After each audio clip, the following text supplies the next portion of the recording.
como ajustar o balanço de som da esquerda e da direita no Realme Note 60. Então você pode fazer esse ajuste no som do seu celular aqui nas configurações. E aqui nas configurações você vai até acessibilidade,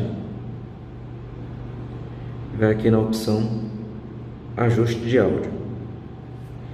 E pronto, aqui está a opção balanço de áudio, que tem esquerdo e direito. Então, se você quer que o som, né, do seu celular, por exemplo, no fone de ouvido, fique mais para o lado direito, só você ajustar aqui, ó.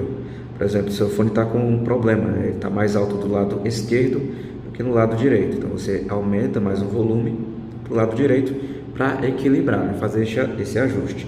Então, você pode colocar aqui mais para a direita ou mais para a esquerda, da forma que você preferir. E aqui tem o áudio mono, combinar canais ao tocar áudio. Então o áudio do aparelho no fone de ouvido vai ficar mais compacto, né? Vamos dizer assim. Não vai ficar igual o áudio estéreo.